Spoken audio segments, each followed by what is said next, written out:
My name is Jessica Pace, and I'm a realtor here in the South Bay of Los Angeles County. And I wanted to talk about something that's affecting the region that I am currently living and working in. In the South Bay, we have the Palos Verdes Peninsula. On the Palos Verdes Peninsula, and specifically in Rancho Palos Verdes and Rolling Hills Estates, we are experiencing a massive landslide. This is actually the largest landslide complex in North America currently. Gavin Newsom, the governor of the state of California, has declared a state of emergency for this region. Rancho Palos Verdes Mayor John Cruikshank has been pleading for this help from Governor Newsom. And now with this declaration, state personnel, equipment, and facilities are authorized to step in and help the city of Rancho Palos Verdes. Geologists have been studying this landslide complex for almost 100 years. 1956 is when they started to map out these landslides. Well, in our city, we've had an active landslide since 1956.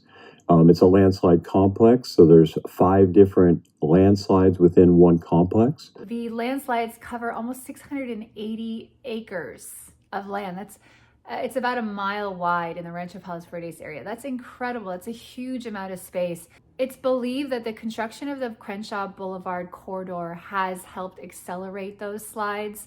The work that was done to carve that out through the Palos Verdes Peninsula contribute to the acceleration of the slides. That said, the last 2 years of rain didn't help either. So a landslide that was potentially happening about 5 feet per year up until the last few years is now moving at the rate of about 50 feet per year. Homes that were sitting on property lines are now no longer on their physical property. What's crazy is you can come out here every day and things change. If you'd come yesterday, all of that dirt wouldn't have been there. All of this was level. It was all flat. It was all flat. Those pieces of grass there were attached to these pieces here. So that whole area has slipped down and away. This is a big deal. This is why the governor of the state of California has gotten involved. This is why FEMA has gotten involved. A lot of the residents here are suffering because of that. Their home values are plummeting significantly. Homes are being red tagged. Utilities are being cut off. So power, gas, these are things that are significantly affecting the residents. But in some cases, the residents are choosing to stay. This is their homesteads. There are 5 different slides within this landslide complex, land movement complex. 4 are in Rancho Palos Verdes. Rancho Palos Verdes makes up a majority of that Palos Verdes Peninsula. It is the largest city by area, and it's the largest city by population. The other landslide part of that complex is in the Rolling Hills region. There is a few houses in that region that have been evacuated because they're literally slipping towards the canyon. When the ground shifted more than 40 feet under Pear Tree Lane back in July, at least a dozen homes here in Rolling Hills Estates were either destroyed or heavily damaged. Unfortunately, because the homes are moving, the utilities did need to be shut off in these regions, in these pockets, particularly in the Rancho Palos Verdes, Portuguese Bend area, the Seaview area. It's so sad. And a lot of these homeowners are having to deal with not only having to be displaced, not having a home, being homeless, but also losing the value of a home that they've probably spent their life saving for. The cities are trying to be empathetic and sympathetic to these residents and trying to find ways to support them in the short term and the long term. One thing that's kind of interesting is the difference between an evacuation warning and an evacuation order. An evacuation warning essentially is warning the residents that there is an imminent danger and that you should probably leave your property, but it's not required. And that's probably because the sewer is still up and running. If the sewer was not moving, running, then, and they didn't have generators that they could continue to pump that sewer, then they would have an evacuation order. An evacuation order would mean that you are required to leave the property. It is illegal to stay on the property. You can still stay on the property with an evacuation warning. A lot of people are choosing to do that even though they might not have gas or electricity. I can't imagine being without electricity and gas, you lose everything. I mean, think about it. You can't run anything anymore. Your refrigerator is gone. Your lights are obviously gone. No Wi-Fi, no television, so you don't have any access to information. There's a lot that we take for granted if you think about it. A lot of the people in this area are using generators to continue their electrical service. I actually have a woman on my team who was about to lose electricity, so they were scrambling to figure out how to put solar up, how to buy solar batteries. What they told us is that when the land stops moving, they will reintroduce our utilities. Sewer, so we're all on septic. Oh. All of us in that area, most of Rolling Hills is on septic except for like Williamsburg. So that's not an issue. And luckily unfortunately for down in like Seaview and Portuguese Bend, they're all on sewer and they're electric pumps. So they can't do that, but we can continue to live off grid like that. It's been a really tough situation for a lot of people in this area. I speak to all of you about 7 weeks into this and how resilient you are. We're very aware of the hardship it's put on all of you as residents. One thing I'm really sad about is Wayfair's Chapel. Wayfair's Chapel was designed by the architect Lloyd Wright. It is a landmark here in the Rancho Palos Verdes area, and it is right in that slide area. It's a beautiful glass chapel. I've taken my family there. I've spent time there.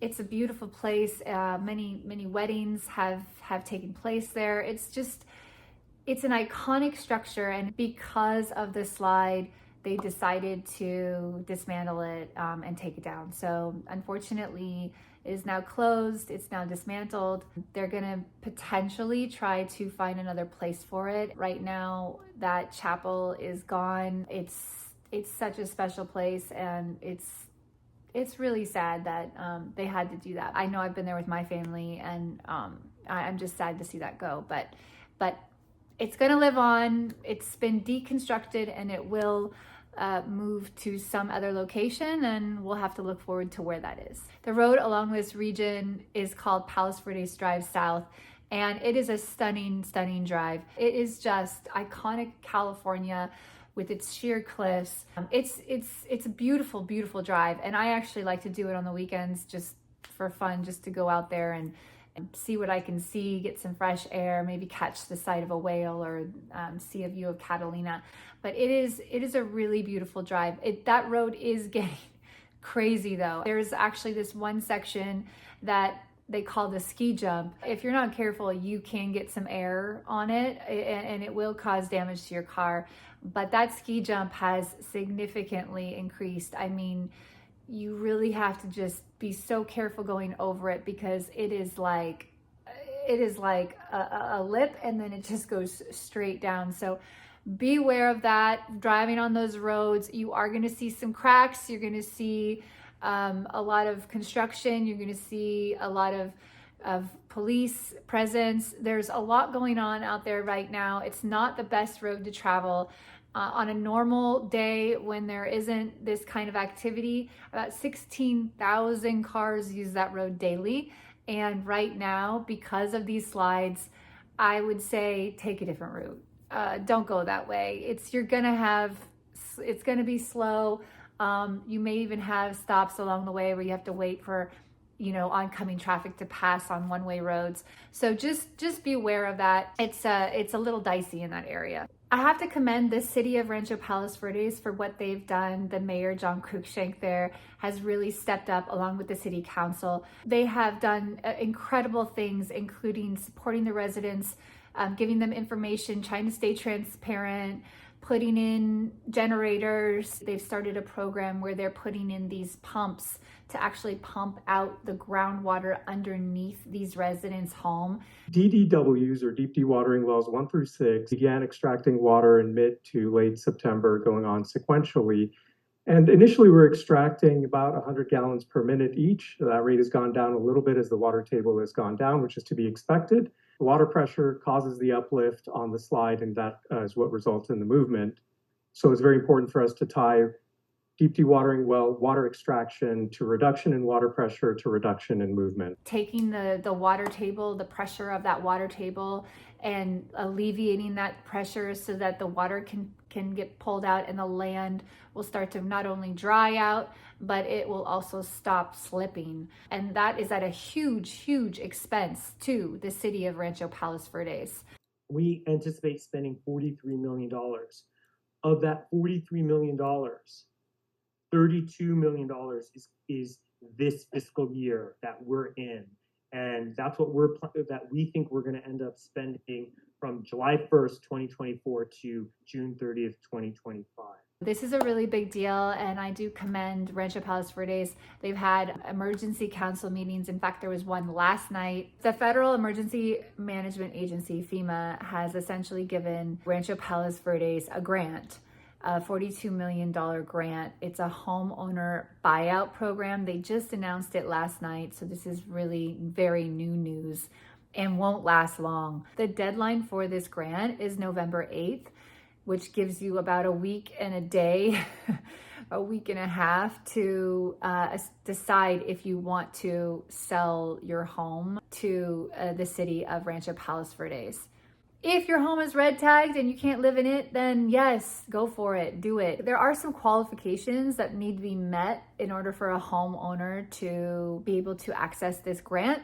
And the city of Rancho Palos Verdes is going to prioritize certain homes. First come, first serve, but if you're a red tag home, you own your home outright, you have no unpermitted improvements on the land, all the ducks are in order, then you can potentially access this grant money. It's going to be like a normal home buying transaction. The city is essentially the buyer, the seller is the homeowner. If you qualify for this, then you will move into escrow like any normal homeowner transaction. In escrow, there will be an appraisal.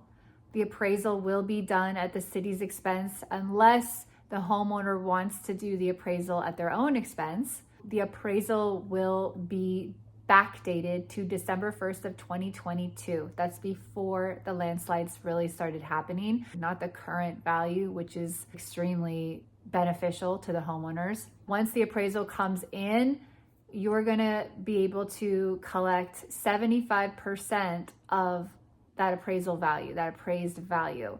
So if your home's $1 million, then you're gonna get $750,000. Not bad. Considering that you can't even live in this property. It will close like a normal escrow. You collect your 75% of appraised value and go off and live your life. The city will then take the property. They will completely demolish the home, any improvements on the land, and the land will be deemed open space into perpetuity. It will now become part of Rancho Palos Verdes land, open space land, and will not be built on into perpetuity or until the next generation decides they want to do something with that land. The Lomita Sheriff Department, which covers the Rancho Palos Verdes area, has stepped up patrol in these areas, in these regions where the homes are either red tagged or there's an evacuation warning. Knowing that there's going to be less people at home, the Sheriff Department has had to use a lot of resources and patrol that area a little bit more. We're just so thankful that we have just an incredible group of people in that department. I've met quite a few of them, including Captain Guerrero, who is our most recent captain. She's doing a great job. A lot of the other deputies out there are doing an incredible job of just making sure that people are safe, that homes are safe, and that people don't get any funny ideas about getting into that area and seeing how they can benefit from other people's loss. If you're looking to help, there are ways to do it. There are organizations that are local that are accepting donations on behalf of these people that are suffering during this time. I'm going to put the websites for Rancho Palos Verdes and Rolling Hills in the comments below. So reach out through their website too and see what they're doing to help their residents. One of the great organizations that are doing this is the Rotary Club of Palos Verdes Peninsula. Betalino Kitchen was offering a way to donate and you could feed a family. These people that have found themselves without electricity and don't have a refrigerator right now. I know that when I've been in situations that were really hard for me, times where I didn't know how to ask for help, when somebody lent out a hand or just gave some time or bought me a cup of coffee or something, it really does lift the spirits, and it just kind of makes you feel like you're not alone and that you can get through it with the help of friends and neighbors. I just want to spread the word on what's happening here in the South Bay. So you can follow me on Instagram as well at southbay_home. At southbay_home is my Instagram handle. So you can kind of see what community events are happening in the area. If you have any questions, comment below. Again, my name is Jessica Pace. I am a realtor here in the South Bay.